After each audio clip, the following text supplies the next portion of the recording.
요즘 귀농, 귀촌을 하는 사람들이 많이 있습니다. 그런 이유는 여러 가지겠지만은 아마 결론을 짓는다면은 현재 생활에 만족하지 못해서 그렇게 하는 것이 아닌가 생각을 합니다. 그들 지금 생활에 만족하고 풍족하다면은 굳이 귀농, 귀촌, 고향에 올 필요가 없겠죠. 저는 지금까지 살면서 객지에서 성공해서 고향 와서 수고하고 헌신하는 그런 사람을 본 적이 없습니다. 성공한 사람이 고향에 올 리가 전혀 없습니다. 그래서 우리는 귀향한다 그러면은 보통 실패한 사람으로 그렇게 인정을 합니다. 오늘 탕제 이야기입니다. 오늘 이 탕제 이야기를 이 귀향의 의미에 맞추어서 말씀을 나눠서 합니다. 오늘 이 탕자 이야기 귀향에는 세 사람이 등장하지요. 첫째는 집 나간 둘째 아들이 등장합니다. 그는 자식의 도리를 다하지 못한 아들이기 때문에 그에게 탕자라는 수식어가 붙어서 우리는 그를 탕자라 그렇게 부릅니다. 형이 돌아온 동생을 반기지 않은 것을 보면은 그가 평소에 얼마나 자식 도리를 못했는지를 우리가 대충 짐작할 수가 있습니다.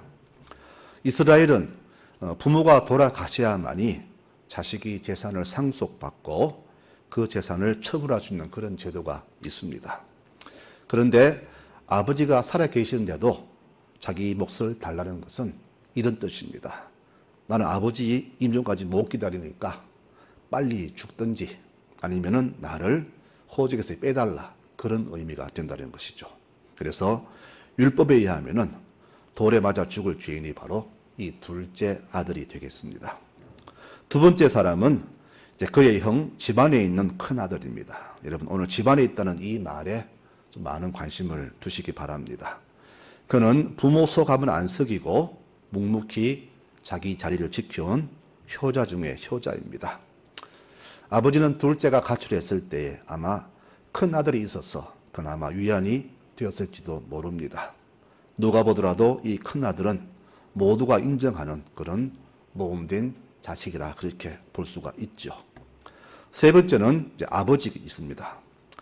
우리 눈에는 집 나간 둘째의 나쁜 모습만 보이지만은 아버지 눈에는 그저 불쌍한 아들로만 보였습니다. 왜 나갔을까? 내 사랑이 부족했나? 아버지는 늘 자신을 질책합니다. 이것이 바로 부모의 마음입니다. 부모와 자식의 생각은 천지 차이죠. 자식이 아무리 훌륭해도 부모만 못합니다. 교회에는 바로 이런 아버지 같은 마음을 품은 교인들이 많아져야 합니다. 이 모든 성도님들, 이 아버지 같은 마음을 품는 여러분들 되시기를 바랍니다.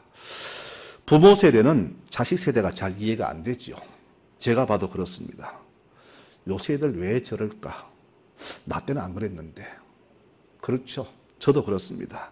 제가 바라본 제 자식의 모습 보면은 화 치밀 때가 한두 번이 아닙니다. 이렇게 부모 세대는 자식 세대를 이해 못합니다. 더불어 젊은 세대도 부모 세대가 이해가 안 되는 건 마찬가지입니다. 조금만 이해하고 기다리면 좋겠는데 왜 우리 부모님은 자기 어릴 때 생각만 하고 그렇게 우리를 키우려 하실까? 이렇게 세대 간의 반목이 큼으로써 교회뿐 아니라 이 사회 전반에 이 세대 간 장벽이 큰 짐이 되고 말았습니다. 어쨌거나 둘째는 자기 몫을 챙겨서 먼 지방으로 갔습니다. 먼 지방이라는 것은 어떤 곳이냐? 나와 내 가족이 아주 소중히 여기는 것을 버리는, 그것이 신앙이 무시되는 세계를 먼 지방이라 그렇게 보시면 됩니다. 하나님이 직접 통치하시는 그 가나안 땅이 내 집이라면은 인간의 온갖 화려한 것들이 넘쳐나는 곳은 먼 지방 애굽 땅이 되겠습니다. 애굽은 하나님을 모르는 곳이며 인생의 온갖 추한 것들이 다 진리로 인정되는 세계가 바로 애굽입니다. 둘째가 먼 나라 갔다는 것은 바로 세상이 인정하는 애굽으로 갔다는 그런 말이 되겠죠. 즉 하나님을 떠나서 진흙탕으로 갔다는 그런 말이 됩니다. 그가 집을 떠난 것은 바로 내 삶의 주인 되시는 하나님과 그분의 은혜를 부정하는 행동이 됩니다. 주를 떠난 인생은 결국은 실패뿐임을 우리가 잘 압니다. 가룟 유다가 주를 배신하고 밖에 나간 그 순간 밖은 캄캄한 밤이었다고 성경은 그대로 기록합니다. 캄캄한 아들의 앞길, 이것이 바로 둘째 아들의 현 상태입니다. 오늘 이 탕자 얘기는 실제 얘기가 아니라 예수님의 비유입니다. 오늘 1절 말씀에 보면은요, 세리들과 죄인들이 모두 예수님 말씀을 들으려고 모여들었다. 이것을 본 바리새인과 율법학자들은 저 사람은 죄인들을 환영하고 그들과 음식을 함께 나누고 있구나 하며 못마땅해 했다라고 성경은 그렇게 쉽게 전하고 있습니다. 즉 무슨 말이냐? 지도자 바리새인들이 예수님 노는 무리를 보고 비웃었다, 그런 말입니다. 이들의 이 삐딱한 시선에 대해서 주신 비유가 바로 오늘 탕자 비유가 되겠습니다. 다시 본론 돌아가서 다시 돌아온 둘째를 맞이한 큰아들은 속이 많이 불편합니다. 아버지 속을 지리리 속인 저 동생, 게다가 재산까지 다 날려버린 저 천하의 죽일 놈이 다시 돌아왔는데 결코 좋은 소식은 아니죠. 나가서 죽든지 왜 돌아와서 다시 아버지 마음을 아프게 하는가, 이것이 큰아들의 마음이었습니다. 그런데 아버지는 큰아들과 달리 둘째를 위해서 큰 잔치를 베풀죠. 속으로 불명이 많습니다. 나는 지금까지 아버지 속을 한번 안 썩이고 효도했는데 내게 해준 건 아무것도 없으면서 왜 동생만 위하는가? 큰아들은 속이 불탔습니다. 상할 대로 상했습니다. 오늘 우리가 이 말씀에서 초점을 둘 사람은 바로 오늘 큰아들입니다. 큰아들은 바로 자기 스스로 자기 의에 빠져서 살아가는 이 바리새인들을 지칭하고, 둘째 아들은 교회에 실망해서 교회 떠난 사람들을 지칭합니다. 어느 교회든지 두 아들이 항상 있지요. 큰아들은 믿음 생활을 오래 했고 교회 생리를 누구보다 잘 아는 사람이며, 그래서 교회에 중직도 맡고 교회 크고 작고 중요한 일들을 모두 다 성실히 수행하는 교인이 바로 큰아들입니다. 아주 중요한 사람이죠. 근데 문제는 뭐냐?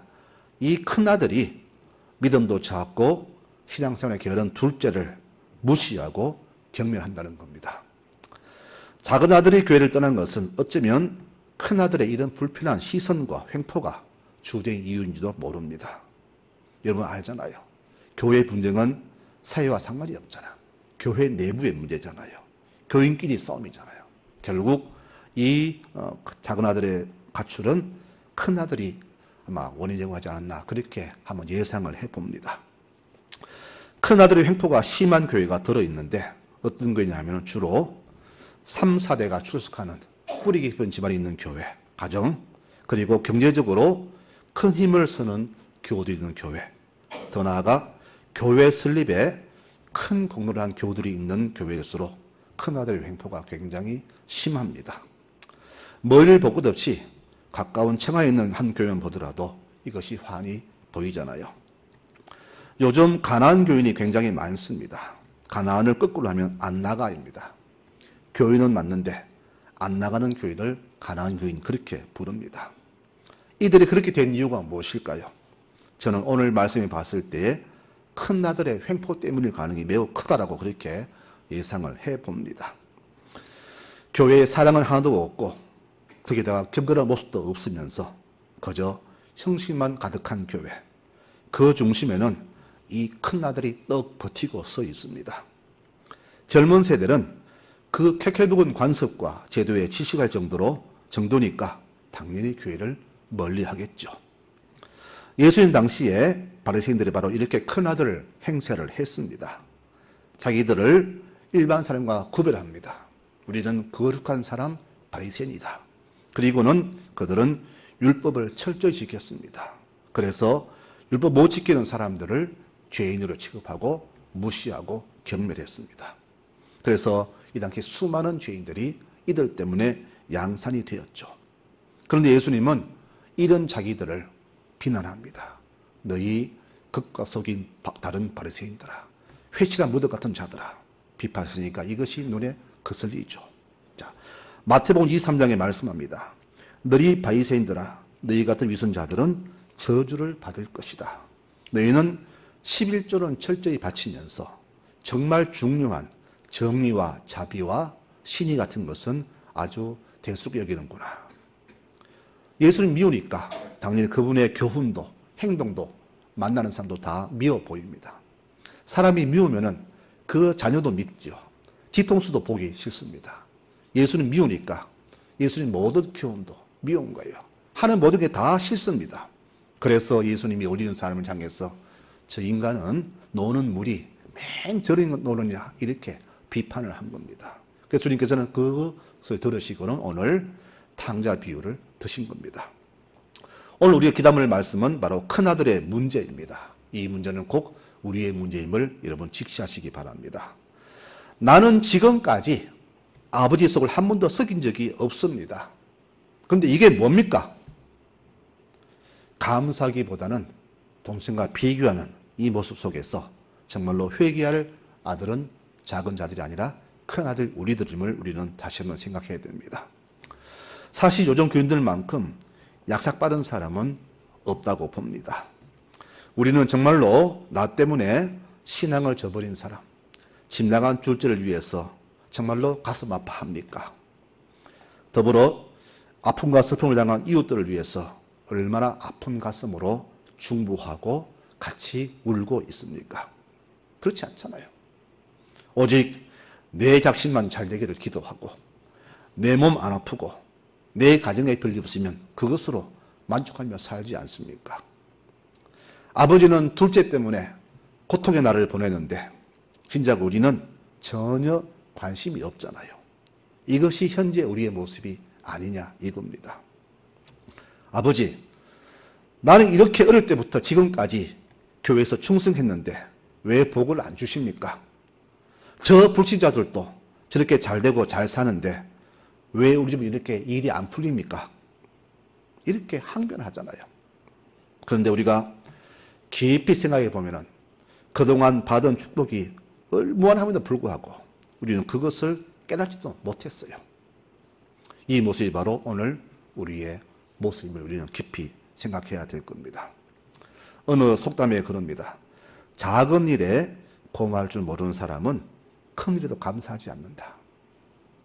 이 말씀이 꼭 지금 우리의 모습이지 않습니까? 그러나 아버지는 이 큰아들의 이 항변에 결코 책망치 않습니다. 그리고는 너는 나와 함께 늘 있지 않느냐? 나와 늘 같이 있지 않느냐? 그리고 내게 다 네게 아니냐? 이 한마디로 큰아들에 대한 무한한 사랑이 있다는 것을 그렇게 아버지는 표현했습니다. 사람마다 사는 길이 다 다르지요. 동생처럼 사는 사람이 있고 형처럼 사는 사람이 있습니다. 우리는 나와 사는 모습과 생각이 다르면 틀렸다고 비난하지만 아버지는 절대 둘을 비교하지 않습니다. 다만 아버지 입장에서 두 아들 모두가 아버지 품으로 돌아오기만을 애타게 기다릴 뿐입니다. 이렇게 큰아들은 아버지의 마음을 모르며 살았던 겁니다. 이후 어쨌든 간에 집 나간 동생이 다시 돌아오게 하는 것이 우리의 사명입니다.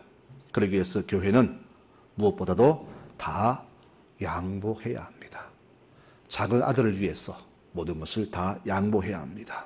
완전히 문턱을 낮추고 문을 다 열어야 됩니다.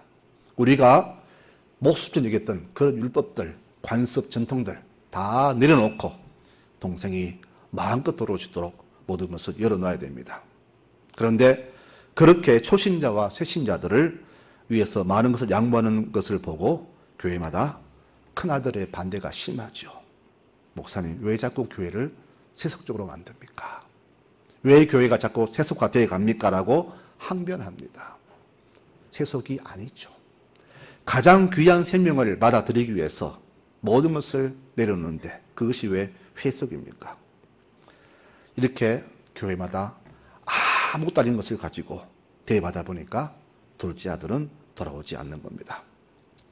오늘 둘째가 귀향을 결심한 것은 바로 나를 받아주실 아버지가 계시기 때문에 돌아온 겁니다. 아버지 없었다면 아마 안 돌아왔을 거예요. 그런데 아버지는 이 아들을 위해서 법도 어겼습니다. 이렇게 나간 아들은 돌아올 때에 종으로 취급하거든요. 그런데 종이 될 아들을 다시금 법을 어겨서 아들로 복귀시켰습니다. 생명을 위해서라면 그 어떤 것도 어길 수 있는 것이 바로 그런 용기가 교회에 필요합니다. 우리가 성경 말씀을 제쳐놓고 지금껏 내려온 우리만의 전통, 관습 이런 것이 결코 교회에 도움이 되지 않습니다. 그런 것 때문에 동생이 자꾸 집을 나가는 겁니다. 이것을 제거해야 동생이 돌아옵니다. 교회는 바로 그것을 과감히 버릴 수 있는 용기를 가져야 됩니다. 우리가 원칙을 따지고 서로의 공과를 비교할 때 우리 삶의 만족과 기쁨은 결코 없을 것입니다. 내 신앙이 지금 이 자리에서 더 높은 자리로 도약하지 않으면 아버지의 그 처신은 큰아들이 이해할 수가 없을 겁니다.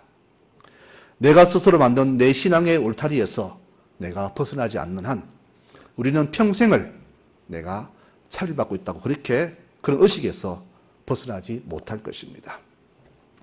늘 아버지 집에 머물러도 내 신앙이 빛 가운데 거하지 않으면 우리는 늘 불평, 불만으로 평생을 지내게 될 겁니다. 이렇잖아요. 나는 죽도록 충성했는데 지금까지 아버지 마음을 아프게 한 적이 없는데 왜 내게는 염소 새끼 한 마리 안 주면서 저 다 털어먹은 저놈을 위해서는 왜 이렇게 잔치를 베풉니까? 다른 말로 따지면은 다른 교회는 이렇게 하는데 우리는 왜 이렇게 합니까? 교회에 불평, 불만이 많습니다. 이런 사람은 늘 자기는 피해의식이 있어요. 왜 나는 안 안아주냐 이겁니다. 누구는 저렇게 해도 인정받는데 왜 나는 안 안아주고 우리 교회는 왜 다른 교회에서 이렇게 안 됩니까? 안 됩니까? 서로 비교하는 것이죠. 내 신앙이 자라지 않으면 항상 모든 것을 비교하죠. 아이가 돌아왔습니다. 엄마 오늘 100점 먹었어. 그래 잘했네. 이게 아닙니다. 또 누가 100점 먹었지? 다 100점 먹었어. 에이 문제 쉬운 모양이네. 이게 우리의 모습이 아니한 겁니다. 잘한 것으로 칭찬을 인정해야 되는데 비교하잖아요. 누구는 어땠니? 누구는 어땠니? 우리 늘 그렇잖아요. 이런 비교의식이 성숙지 못한 우리의 심정이잖아요. 근데 이 의식이 오늘 우리 신앙에 자리 잡아가지고 성숙하지 못한 신앙이니까 늘 그렇게 비교하잖아요. 오늘 이 시간 아버지가 큰 아들 주신 그 말씀이 우리 가슴 깊이 새겨졌으면 합니다. 얘야, 너는 항상 나와 함께 있잖아. 나와 늘 같이 있지 않느냐. 그리고 내게 다 네 것이 아니냐. 그런데 네 동생은 죽을 고비에서 살아왔잖아. 이 한 말씀에 우리 가슴에 깊이 새겨졌으면 좋겠습니다. 여러분, 우리 성도들은 왜 세상 사람보다 그렇게 속이 좁을까요? 우리 수준이 이러니까 동생이 집을 나가고 젊은 세대가 교회를 멀리 하는 겁니다. 속이 터진대요. 답답해 죽겠대요. 어른들의 행태를 보면은. 신앙이 도약해야 됩니다. 그럼 신앙의 도약은 어떤 모습으로 나타나는가? 남이 나를 먼저 사랑해 주기를 바라지 말고 내가 먼저 사랑하는 것. 돌려받을 생각하지 않고 내가 먼저 주는 것.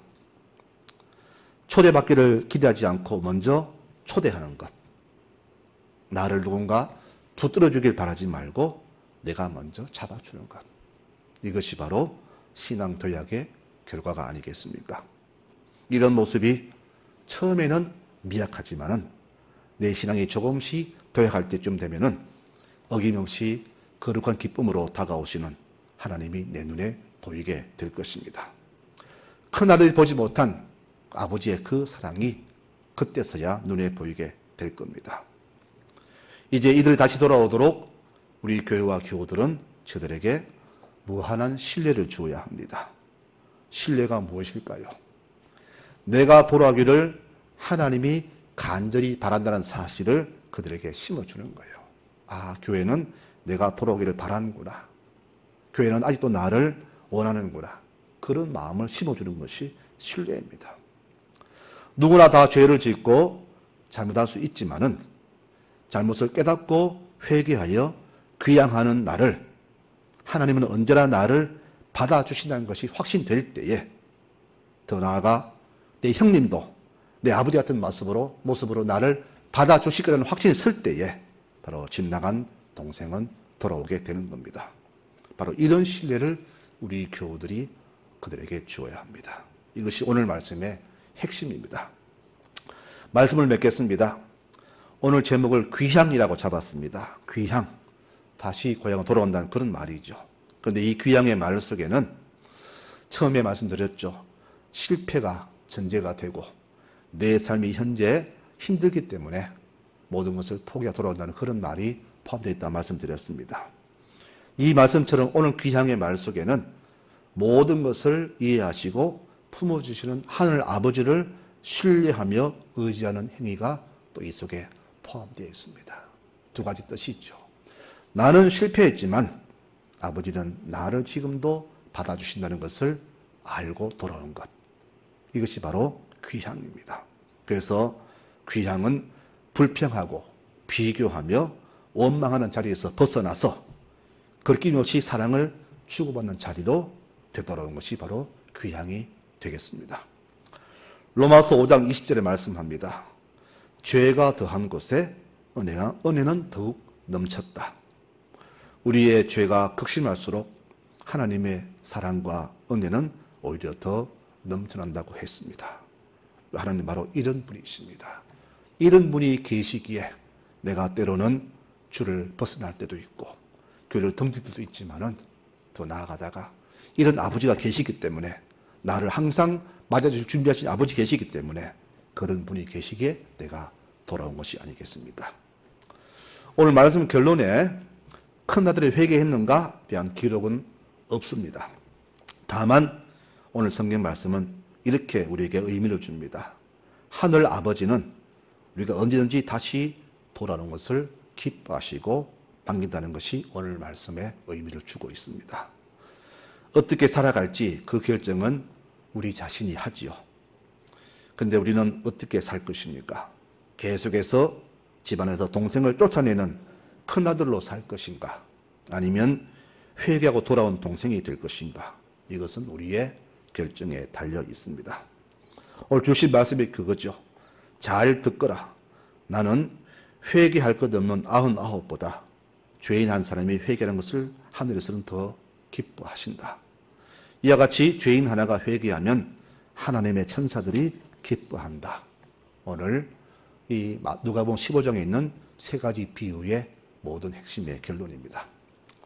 오늘 또 어디로 가야 할지 어떻게 해야 할지 갈팡질팡하는 우리를 그저 하나님 사랑의 눈으로 바라보시며 기다리시는 하나님 아버지가 계시기 때문에 우리는 오늘도 감사하게 내일도 감사하게 살아가는 것이 아니겠습니까?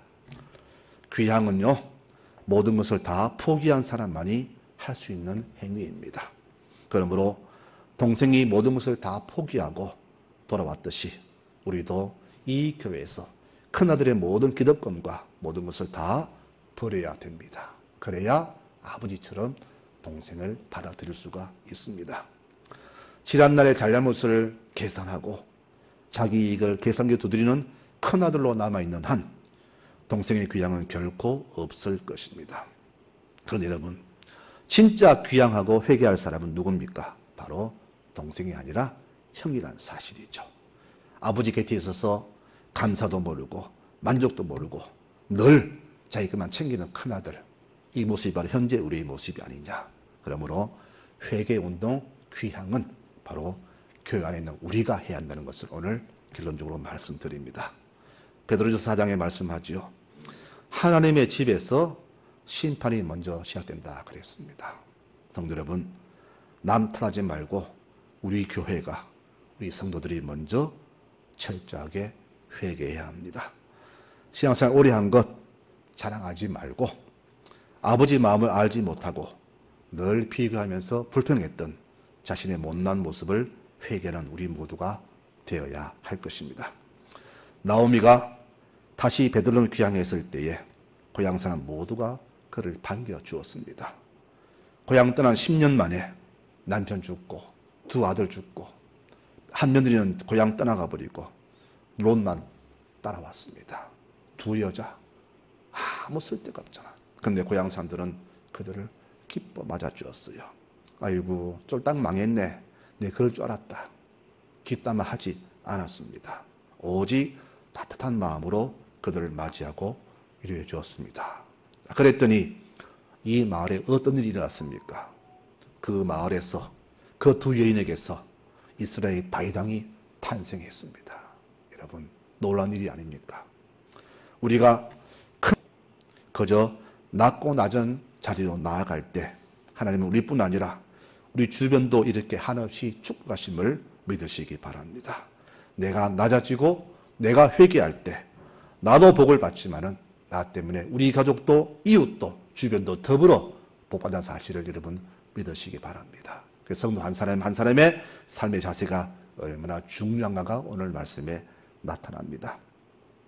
돌아온 죄를 언제나 기뻐 맞아주시는 우리 하나님의 사랑이 오늘 우리 가정에 넘쳐나기를 축원합니다.